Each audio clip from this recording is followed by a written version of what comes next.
Hello, and welcome to my Fire Emblem 9 Path of Radiance 100% gross hard mode low turn count playthrough. I'm your host Typhoon Carter, and today I bring to you Chapter 16. Chapter 16 is a Seas map, a objective we actually haven't had to do in a while. This chapter, there's not too much prep work we have to do in terms of like buying or shopping. That'll occur in the next chapter, mostly because armory availability varies each chapter. But we sold the white gem that we got from last chapter, and we sold the red gem that Makalov came with to get even more money. And Marcia here, you might notice that she grabbed a slim sword, and she's also using the boots. This is gonna matter because we need her to cover a lot of ground for this Seas map. And the slim sword is so that she can be able to recruit a certain unit that we're going to be getting this chapter. And Jill, we're making a Steel Lance Forge because we need her to reach some one-hit KO thresholds for some certain enemies for this chapter. And also because we do need Jill to eventually promote. So it's nice to give her a little bit of bonus experience now, as we can't really hard commit too much, as we'll need to save some of it for next chapter.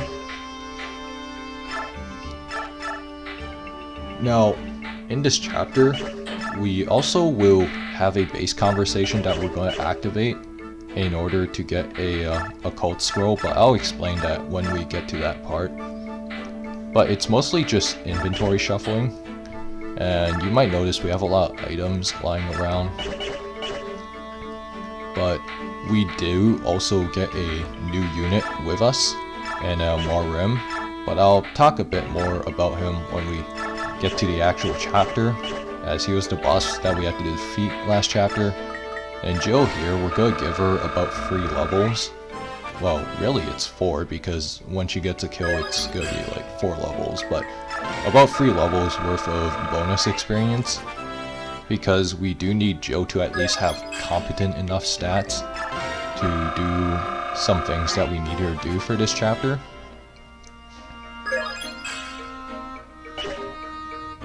And here we activate a conversation with Stefan, and Stefan basically, a sword master that we got from last chapter, he gives Ike the occult scroll. Now what the occult scroll does is that any promoted unit that uses this can learn a mastery skill. It takes up 20 slot, or rather 20 skill points. And for most units, that's basically their entire slot filled up. But a lot of mastery skills in this game aren't very good. But we will put it to use. Anyways, so in this chapter, as I mentioned before, we get Muarim, who's a Tiger Lagoose, and he has some pretty good stats, and he comes with the Demi Band. Now, the neat thing about the Demi Band is that it allows Lagoose units to basically stay transformed the entire way and take out the gauge management part of the equation entirely. For units like Mordecai or Muarim who don't start out transformed right away, unlike Left, this is really nice because it allows them to do certain things that they might not be able to do otherwise. In Muarim's case, he's not quite as heavy as Mordecai, so he can't shove certain units while untransformed. But when he equips it, it allows him to shove units that he otherwise might not be able to shove. The downside is that they'll take some minor stat penalties when they equip the Demi Band. Here you notice that we're setting up a really large rescue chain, or rather a large movement chain that we're going to have to put into action fairly early on. Marcia needs to cover a lot of ground because she needs to rescue Ike towards the Seas point. And Titania also will play a pretty important part here, as she is our other promoted cavalry unit with promoted movement. Now Jill, Oscar, and Kieran are all brought here so that they can basically also help out And here, Oscar carries left and Jill drops her, because we will need left to do some shoving, because thankfully left is somewhat heavy when transformed, so that will be rather handy. And Kieran's also just there because he can get some EXP. Now, the downside with this clear is that there is a lot of treasure that we would love to get. One of these includes the Full Guard. The Full Guard is this game's equivalent of the Delphi Shield. So it basically protects the unit equipping it from like effective damage, more or less. And we unfortunately have to skip that in this 4-turn clear, because we have to recruit a particular pre-promoted halberdier. And that's an unfortunate consequence of a full recruitment playthrough. And I couldn't really quite find a way to get the movement needed to cover the necessary grounds. And here, Mordecai smites Ike. This is so that Ike will be able to reach Marcia, and then Marcia can go like make use of her maximized movement thanks to the boots that she got during preps. And Marcia is a significantly better boots candidate than Jill, mostly because of the fact that Marcia is much lighter than Jill, so this allows shove and smite chains to be a lot more easier to pull off, whereas Jill is just simply too heavy to be shoved by certain Lagoos units, which is partly why I allocated the boots to Marcia. And here we have Marcia carrying Ike, and funnily enough, even with the rescue penalties, Marcia's still fast enough to double certain enemies, which you'll see soon enough in this upcoming enemy phase. And once again, we're just carrying left so that she can do more shoving, because she is still mobile enough to do what we need her to do. And Titania rescues Zorn, because Zorn is one of the few units that we can use to recruit this certain pre-promoted halberdier. You'll see him soon enough, and I'll talk about him a bit more when we get to him. Here you might notice that Marcia is being attacked, and the reason we don't have her equipped with Javelin is not because she can't double, it's more so the armor knights that are going to attack her, we need her to kill them because they are way too fat and are basically way too bulky to be killed by like normal means. So this is where our forge comes in handy, as she is still effortlessly one round KOing them with this forge. And with that level up, she caps out her strength, which will be a problem at times later in the game, but for now it will suffice.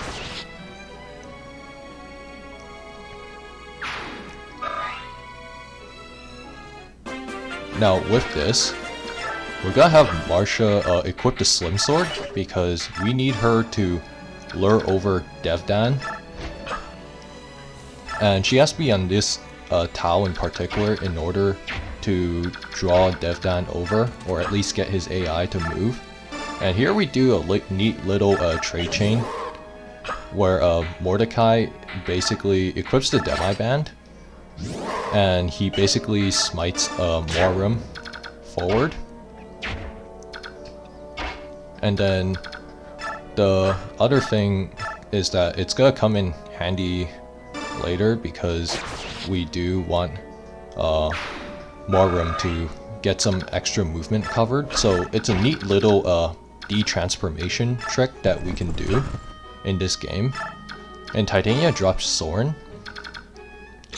Now in that throne room, what should be noted is the fact that that some of the enemies are actually stationary, such as the mages that are near the boss of this chapter. And here it might look like it's rather counterproductive for us to not just shove left and whatnot. but left here has enough movement to cover the needed grounds. And Muarim's just gonna move forward, and what we're effectively doing is we're allowing Muarim to be reached by Mordecai, since Mordecai's movement is just enough to reach him, and then we're just going to have Muarim basically transform, and we're just going to do our little trade chain and whatnot. Because in this game, the Demi-Ban, you can effectively equip and de-equip it at the same time without wasting an action, which is like a neat little perk. And I think it is actually possible for Ike to one-round some of the myrmidons that are about to attack him if they roll down on speed. But most of them will roll up on 14 AS, and you might notice that Ike only gets 18 attack speed now, which is rather unfortunate. And Ike didn't necessarily need to crit there, but because he does miss out on killing the armor knights because they're so fat and ×2 effectiveness sucks. But now, with Ike having effectively killed that armor knight prematurely, what we can do now is we are able to just allow some of our units to do other things. If he didn't crit that armor knight, we had a couple backup strategies in place. But here, you notice that Marcia's Slim Sword doesn't allow her to one-round KO this armor knight. But Devdan still moves because he would normally reach Marcia with his full movement, but because the armor knight blocked away, he effectively allowed Devdan to pretty much like still move. Although in the case where Marcia like somehow critted the armor knight, she would not one-round Devdan, which is a really nice thing. And Soren here is unfortunately just a tad short. And then what we're doing here is we're just trading the Demi-Ban over to Muarim.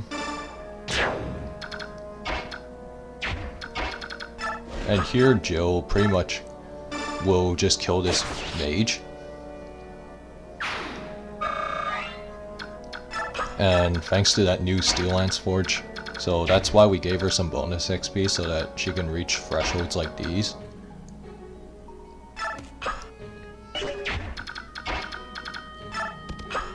And here left basically is able to shove Soren, but the reason we had Muarim there was so that he can shove Jill if needed, because we also have Oscar and Kieran who can kill the mages if need be, and also in case Ike got stuck or whatever. So again, it was mostly a failsafe. And here Kamarsi pretty much gets stomped by Marcia with ease, and he drops the spear, which is a really nice weapon as it packs more might than a max forged javelin. And at this point, it's pretty much just self-improvement for everybody all around. It should be noted in hindsight that if I optimized my EXP even more, I would have given this kill to Kieran so that I can burn less bonus XP to promote him for next chapter. But regardless, the map is pretty much done. And that is chapter 16 cleared in 4 turns. I'll see you guys next time. Bye bye.